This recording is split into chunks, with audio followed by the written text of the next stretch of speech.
2부에 하나님께서 우리에게 허락하신 말씀은 사도행전 6장 1절로 7절 말씀입니다. 이전에 드가가 일어나서 스스로 선전함에 사람이 약 400명이나 따랐다고 그렇게 되어 있어요. 사도들은 그 이름을 위하여 능력받는 일에 합당한 자로 여기심을 기뻐하면서 공회 앞으로 떠나갔고, 그들이 날마다 성전에 있든지 집에 있든지 예수는 그리스도라고 가르치기와 전도하기를 그치지 아니했어요.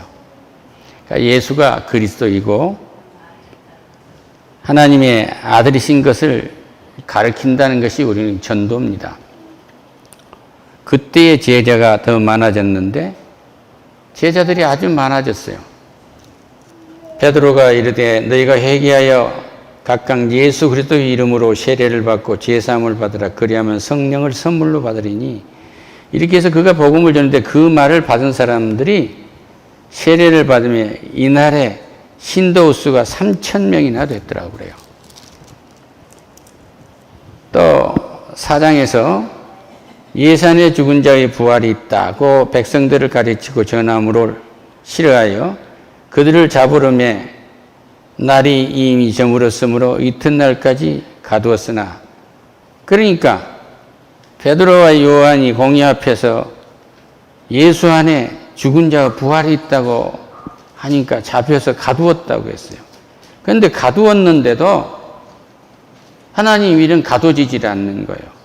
말씀을 들은 사람들 중에 믿는 자가 많으니 남자의 수가 약 5,000명이나 됐더라고 그래요. 그러니까 말씀을 전하는 데는 인간의 힘으로 그 말씀을 막을 수도 없고 숨길 수도 없고 그런 거예요. 그런데 이제 교회가 이렇게 부흥이 되니까 헬라파가 있고 히브리파가 있는데 이방인파가 있고 유대교파가 있단 말이에요. 그런데 이들은 야, 우리가 유대인인데 저 히브리 사람들, 저 짐승 같은 사람들을 먹여야 되느냐? 이런 불평이 많아져요. 그러니까 이제 말씀과 기도에 신경을 써야 할 사도들이 그 손길이 닿지 않으니까 불평과 불만이 많아진 겁니다. 그래서 우리가 하나님의 말씀을 제쳐놓고 접대를 일삼는 것만이 마땅하진 않다. 그러니까 교회라는 것이 구제가 우선이 아니에요. 말씀을 전하는 것이 우선입니다. 할렐루야. 형제들아, 너희 가운데서 성령과 지혜가 충만하여 칭찬받는 사람 7을 택하라.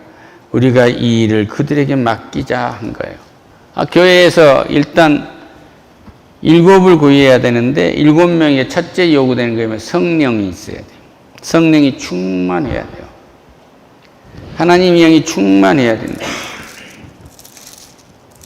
어느 때 성령이 충만해요? 베드로가 이르되 너희가 회개하여 각각 예수 그리스도의 이름으로 세례를 받고 제사함을 받으라. 그리하면 성령의 선물을 받으리니, 이렇게 해서 하나님께 기도하고 찬송하고 말씀을 읽고 증거하고 하면 더욱 성령이 충만해져요. 전도를 하면 더욱 성령이 충만해집니다. 가장 성령을 충만하게 하는 방법은 주를 찬양하며 전도하는 거예요. 이걸 하지 않으면 식물인간처럼 그렇게 신앙생활도 허약할 수밖에 없는 것이죠. 그런데 이 일을 하기 위해서 교회에서 많은 사람들의 돕기 위해서 집사를 세워야 되는데 성령이 충만해야 된다고요. 그러니까 여기에서 이제 말할 때 세상적으로 말하면 친소관계를 말할 수 있겠죠. 우리 동네 사람이니까 그 사람 좀 집사시켜줘. 저 사람은 우리 고을 사람이니까 집사 좀 시켜줘. 저 사람은 우리 충청도, 경상도, 전라도 사람이니까 시켜주라. 이 친소관계란 말이에요. 그러니까 대부분의 교회가 경상도 사람은 경상도로 많이 모여있고 전라도는 전라도, 충청도는 충청도가 많이 모여있어요. 하나님 보시기엔 그걸 별로 안 좋아하시죠. 그러니까 친소 관계는 별로 좋은 것이 아닙니다. 그래서 교회에서 일꾼을 세울 때는 일단 성령이 충만한 사람이에요. 친소 관계하고는 하등이 없어요. 뭐 고향이 같다, 직업이 같다, 또 뭐 취미가 같다, 또 뭐 성씨가 같다, 이런 거 친소 관계로 이루어지는 거 아니에요. 교회에서 인간관계는 성령이 충만한 관계로 이루어지는 거예요. 할렐루야. 지혜가 충만하여, 이건 세상 지혜는 멸망의 지혜입니다. 그러니까 인간이 지혜를 아무리 내서 고급 술집을 만들고 호화로운 호텔을 만들고 해도 배만 채우는 데는 죽음밖에 없어요. 왜 TV만 켜면 뉴스에 자식이 부모를 죽였다고 하고 부모가 가족을 죽이기 위해서 뭐 폭탄을 만들어가고 묻었다고 그렇습니까? 이 못될 놈의 욱하는 분노 때문에 그런 거예요. 이거 하면 안 돼요. 할렐루야. 성령이 임재를 하면은 사람이 지혜로워져요. 하나님이 주신 이 지혜는 구원의 지혜이기 때문에, 구원의 지혜이기 때문에 성령이 역사하신다. 말씀의 근거에서 성령이 역사하게 됩니다. 그래서 성령과 지혜가 충만한 그리고 칭찬을 많이 받는 사람, 이 사람을 세우는 거예요. 그래서 교회가 뭐 친소 관계로 해가지고 뭐 또 수익 관계로 해가지고 뭐 저 사람을 세워놓으면 11조를 많이 할 겁니다. 그러니까 세웁시다. 이런 건 안 되는 거예요. 어떤 사람을 세운다고요? 교회는 성령이 충만하신 분, 하나님의 지혜가 충만하신 분, 하나님이 주신 지혜가 충만해야 된단 말이에요. 그러면서도 교회 안에서 덕을 쌓아서 칭찬을 받으신 분을 우리는 일꾼으로 세우는 것입니다. 할렐루야. 우리가 이 말을 기뻐하여 믿음과 성령이 충만한 사람 7명을 세웠다고 그렇게 되어 있어요. 그래서 사도들 앞에 세우니 사도들이 기도하고 그들에게 안수하니라. 그러니까 세워놓고 우리는 그들을 위해서 기도해야 되는 거죠.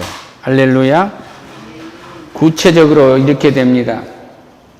디모데전서 3장에서 이 감독에 관한 자격이 나오고 집사에 관한 자격이 나와요.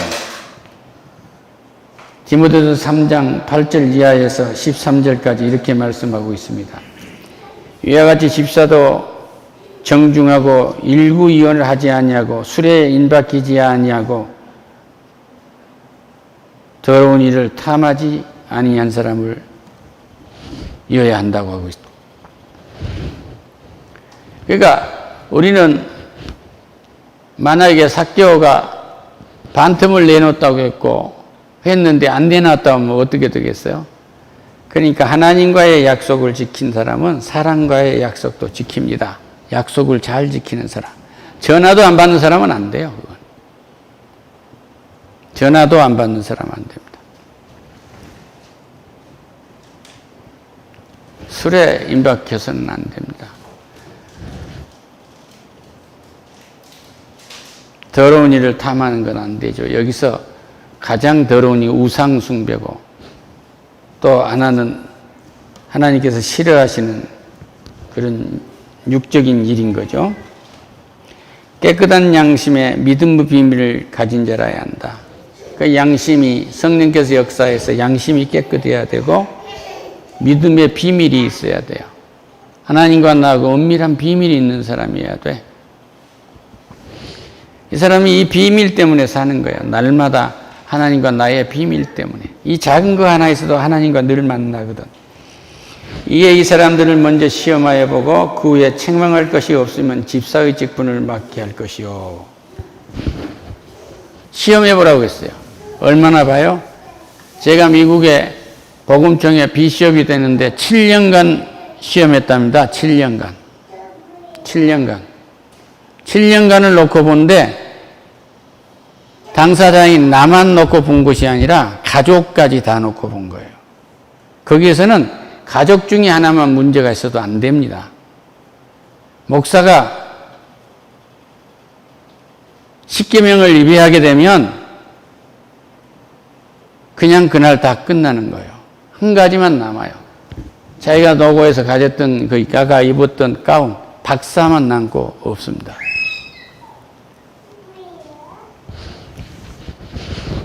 그래서 성령이 충만한 사람으로서의 지혜가 충만한지 칭찬받을 만한 일이 있는지 한 것은 예의 바르고 정중하고 일구이원하지 않고 이 말했다 저 말했다 하지 않는단 말이에요. 소리에 임박히지 않고 더러운 일을 탐하지 않고 그러니까 십계명 이방된 건 안 하는 거예요. 깨끗한 양심의 믿음의 비밀을 가지 아니라 양심이 깨끗해야죠. 신앙적, 영적 양심이기 때문에 세상적 양심과는 완전히 다른 거예요. 이에 이 사람들을 먼저 시험하여 보고 그 후에 책망한 것이 없으면 집사의 직분을 맡게 할 것이요. 그렇게 돼 있어요. 할렐루야. 그러니까 교회가 무슨 뭐 실험을 한다는 것이 아니라 그러면 사람들을 이렇게 경계하고 본다는 것이 아니라 누가 하려고 하지 않아도 성령께서는 그렇게 일이 되도록 만들어 주시는 것입니다. 할렐루야. 이 설교는 굉장히 하기 어려운 설교입니다. 예를 들어서 뭐 새벽 기도에 왔나 안 왔나 출석부를 부른다고 한다든지 이런 건 안 되는 거예요. 성령께서 역사하셔서 그분과 그분의 가족들을 쓰셔서 그것이 삶이 우리 교회에 덕이 될 수 있는 사람, 이 사람을 쓰는 거죠. 할렐루야. 여자들도 위와 같이 정숙하고 모함하지 아니하며 절제하며 모든 일에 충성되어야 한 자녀이라. 이 말은 그래요. 남의 말 절대 하지 마세요. 누가 어떻다 하더라, 누구의 흉보고 이거 하지 마세요. 할렐루야. 우리 가족들 칭찬할 시간으로 가득 채우세요. 그 시간에. 남 흉보지 마세요. 할렐루야. 말하고 싶은 것을 절제해야 돼요. 정숙해야 된다. 뭐 걸음을 사뿐사뿐 걸어야 된다. 이런 얘기도 되겠지만은 그게 아니고 누구의 엄마로서, 누구의 며느리로서, 누구의 남편으로서, 누구의 손자, 손녀로서 이 본분을 망각하지 아니하고 하나님 뜻에 따라서 살아가는 이런 사람, 이런 은혜가 넘치기를 축원합니다. 절제며 모든 일에 충성된 자라야 한다. 집사들은 한 아내의 남편이 되어 자녀와 자기 집을 잘 다스린 자야니 집사의 직분을 잘 탄 자들은 아름다운 지위와 그리스도 예수 안에 있는 믿음의 큰 담력을 얻으리라. 보상은 어떻게 돼요? 집사의 직분을 잘 하는 자들은 아름다운 지위와 아름다운 지위를 준대요. 할렐루야. 교회에서 직분을 잘하는 사람은 주차를 담당하고 있어도, 화장실 청소를 담당하고 있어도 아름다운 지위를 주시고, 그래서 예수 안에 있는 믿음의 큰 담력을 준다고 그래요. 그러니까 이분들이 기도하면 병이 나아요. 할렐루야. 이런 은혜를 잊기를 축원합니다. 또 여자들은 그렇게 뭐 교회에서 여기서 정숙하라 한 것은 한 이야기가 더 있어요. 그때는 딸들을 공부를 안 시켜가지고요. 권사님 딸만 해도 딸들 공부 안 시켰죠. 예? 여자의 목소리가 우를 넘어가면 망한다고 해가지고 여자가 똑똑하면 남편 말 안 들을까 봐서 더 잘 듣는데 남편을 더 도와줄 텐데 공부를 안 시킨 거야. 그러니까 무슨 말을 하는데 글을 안 배웠으니까 모르지 않아. 근데 지금 뭐라고 하고 있는 거야? 지금 무슨 말이지?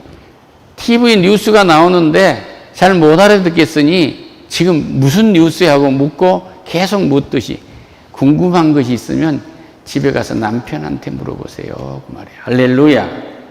예? 그 여자가 교회에서 잠잠하라고 하니까 일도 하지 말고 가만히 있으라는 게 아니에요.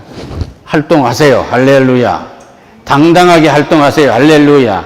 무엇을 하든지 기쁜 마음으로 하세요. 할렐루야. 이 직분을 잘 수행을 하시면은 아름다운 지위를 주시겠다는 거예요. 아름다운 지위를. 예수 그리스도 안에서 믿음의 큰 담력을 주시겠다는 거예요. 모든 것을 믿음으로 이겨낼 수 있는 담력을 주시겠다는 거예요. 할렐루야. 기도하겠습니다. 하나님 감사합니다. 집사라고 오늘 여기 말하면 감독과 그리고 교회 모든 직분자들을 충칭하는 말이 아니겠습니까? 성령이 충만한 은혜를 주어서 세상의 지혜가 아니고 하나님께서 준 지혜로 성도를 보살필 수 있는, 또 잃어버린 양들을 모두 찾아드릴 수 있는 은총을 더해 주시옵소서. 예수님의 이름으로 기도드립니다. 아멘.